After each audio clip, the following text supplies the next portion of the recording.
left, right. And he was out for the night. All right, let's go, because you know what I came here to do. I don't get paid for overtime. I'm here to fight. Frazer Clarke, 7-0, 5 inside the distance, just beat Mariusz Wach, who was fully transitioned into journeyman mode right now. You see, the issue Frazer has is the pressure and the time frame he has to accomplish what's expected of him and his age. He's 32, Olympic bronze medalist, seen often with Anthony Joshua, Team GB, Rob McCracken. He's now with Angel Hernandez, one of Joshua's former coaches as a pro. Sky picked him up the same time they picked up Ben Whittaker, and there was a lot expected of Frazer Clarke. Boxer outbid Matchroom to get Frazer over there, and it's said to be a considerable sum that he was paid to sign with Ben Shalom. And there's no need to beat around the bush. Frazer's unbeaten, hasn't been flawed, hasn't looked terrible, but hasn't sparkled either. And perhaps he's one of them fighters who is never going to sparkle, but he's always going to just be solid, perhaps be durable, have a good chin, not beat everybody, but always be there or thereabouts. We don't know. He got caught with that right hand quite often by Mariusz Wach, and it was kind of like Joe Joyce. Like, Joyce was getting caught by the backhand, and you think, well, okay, well, move to your left. Zhang's a southpaw. Wach, orthodox, move to your right. After you finish throwing your punches, he'll be in no man's land. Wach does not want to keep resetting with the condition he's in. I don't know if it's Clarke's conditioning or if he doesn't have the instincts. There were times where he didn't know where Wach was and he didn't know where to move, or he was struggling to reset himself, but Wach was just a little too shot to do anything with it. You know, Frazer just stood up there with his hands up and it's like trying to get his bearings. I don't think he was hurt. Frazer is pretty limited. Not much of a consistent jab there. The hand speed, so-so. Volume, like Piccoli used a lot of volume and flushed Wach out inside the distance. Not much variety or imagination in offense. Could he beat Fabio Wardley? I won't write the possibility off, but the question is why somebody with white collar experience is exceeding an Olympic medalist who was touted to be a bankable commodity turning pro over here. Fabio, 16-0, 15 inside the distance. Yeah, I favour he would beat Frazer Clarke at this stage. Yeah, I do. But I think it would be a difficult fight. I think Frazer's determination, I think the stubborn guy is physically strong. It wouldn't be easy. You know, they're talking about getting rounds, 10 rounds. Fabio's never done 10. He's had fights scheduled to go 10, but he's never did 10. He's also 4 years younger than Frazer. Frazer's been boxing longer in more formal settings, whether that's Team GB. Frazer's had longer in a formal setting. Fabio's just picked it up quicker. He's more versatile and he's quicker with his feet and with his hands. Like, what was really red flag for Frazer was his lack of adjustments against Mariusz Wach. Don't want to judge Frazer's power hitting a chin like Mariusz Wach. Like, he can take a punch. People can say what they want. It's actually unfair to be highly critical of Frazer Clarke when he's only had 7 pro heavyweight fights. But the spotlight is on him all times. He was headlining on the York Hall. There was actually streams on YouTube showing it, so you didn't even have to steal the stream from a streaming site. There's no escape for these guys, none at all. They're being thrust in front of the public glare every time they throw hands. And he's being compared to Fabio Wardley. He's being compared to all the other prospects. People are reviewing his fight in the UK, US, all around Europe, here, there, everywhere. Well, previous days, you know, like someone coming up like Frazer Clarke, 6-7 fights. For the most part, we'll see him here on BBC, and a lot of their broadcasts did get over to the States, but not with a similar reach that it has today, whether that's illegal streams or whatever other means people have of grabbing content. It's a totally different ball game. You know, he got through the 10 rounds, credit due, but I was thinking they should have made it 8 threes rather than 10. Anything can happen in them last 2. Like I said before, mid-fight, Frazer lost his bearings at times and had to rely on Wach not having much tools in there except a strong chin and durability. And that long ass reach he has. That's why he was able to catch Frazer with them long right hands. He's got a big long reach. It's a massive geezer. Now, it wasn't an exciting fight like most observers have pointed out, but solid 10-round points win for Frazer Clarke. He did land some good shots. It looked like he was running out of ideas, but he managed to keep his concentration together well enough to get the job done. And after seeing those 10 rounds from Frazer, him going the distance, is he ready now for Fabio Wardley? Look, we've made an offer. He's got an offer sat with him, which is a huge, huge money offer. Whether he'd have liked to catch Frazer Clarke a bit earlier, fair enough, but it's up to him. Look, he's the British champion. It's up to him, but he's got a huge offer on the table if he wants to fight. It's basically cash out time or damage control. Because, okay, they were saying Frazer needs more rounds. Well, he's got 10 rounds underneath him. What is Ben Shalom saying? What is Angel Fernandez saying? Are they saying that 10-rounder is giving them enough confidence to go face Fabio Wardley now, whereas they wasn't confident before?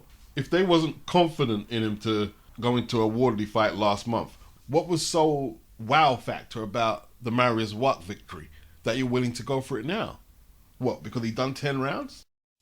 But no disrespect, from someone coming out of Team GB, a bronze medalist, training every day, if you're fighting a 40-plus-year-old guy, way past his best, and just looking at him aesthetically, it doesn't look like he's got a strict gym regime. And we know this because back in the day, he used to be in good shape, Mariusz Wach. It's no big revelation that you did 10 against him. It wasn't exactly an electrifying pace, was it? Frazer Clarke said he was sapped because it was very hot in the York Hall, but that would be the same for both fighters, and his opponent was in his 40s dealing with the weather conditions. He said, well done to Will Harvey, 258, and well done for Ben Shalom for making the decision to pull him from the Fabio fight. Not saying that he would have lost, but he knows he can do better. He's going to go back to the gym and work on stuff. His body language is all wrong on what he's saying. You're going to go back to the gym and work on stuff? No. If you really wanted a Wardley fight, you'd be saying, yo, we're getting ready to go to camp for Wardley. Not we're going back to work on stuff. I think Fabio might have liked to catch Frazer early. I think maybe now he'll want the fights a little less. Now he's got those 10 rounds. And I mean, that's just ridiculous to say that. Fabio would have liked to have caught him early. Fabio didn't call out Frazer Clarke. It's the other way around. There's nothing what Frazer done yesterday that will convince Fabio Wardley, if he was confident of beating Frazer Clarke, that he still wouldn't beat him, regardless if he's got 10 rounds behind him. That's just a ludicrous statement. And Ben Shalom doesn't sound that confident. You know, he said, yeah, offers went to Fabio Wardley, career highest payday. And he said, yeah, but it's up to him. He's the British champion. It's up to him. I don't hear them, yes, Frazer's going to annex the title from him. They're not like promoter and fighter looking like they really want it. I mean, this is to Frazer. Look, I got tired after 6. Come on, come fight me, let's do it. That's your message. You know. I mean, what's that? I get tired after 6. Come fight me, let's do it. A good attempt at sarcasm, but the truth is, forget he's got 10 rounds behind him. Forget that. You know, he's not drawing nothing from the fight. He just had to say, yeah, I felt good about it, 10 rounds. I'm improving in certain areas. I'm ready to go. No, I didn't hear that. The sarcasm doesn't hide the fact that he knows he's not progressing as quick as he should be, or as quick as they want him to. And then he actually reined himself in from the apparent anger he had at Ben Shalom, saying, yeah, he was right to pull me out of the purse bid. So right now, they're making noises that they want the Fabio Wardley fight, knowing full well at this point they don't want to go for it. They want to get a few more Mariusz Wachs, a few more 10-rounders behind them, a bit more confidence, and then start challenging for belts. That's the whole truth, nothing but the truth. I like Frazer Clarke, I do. But him and David Adilier in the last 2 weeks have fought in the York Hall. So Frank Warren or David Adilier saying he earns more than Fabio Wardley, cap. Ben Shalom saying that Frazer Clarke is the A-side against Fabio Wardley, cap.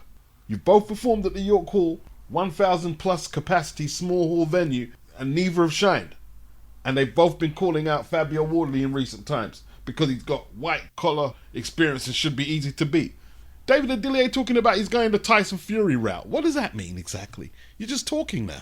Where's Frank Warren leading the charge for David Adilier to fight Fabio Wardley? They're not serious about this fight.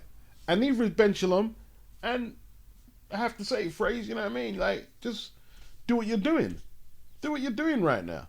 Furthermore, all this, we're making offers to the champion. No, you've lost your mandatory position until May next year.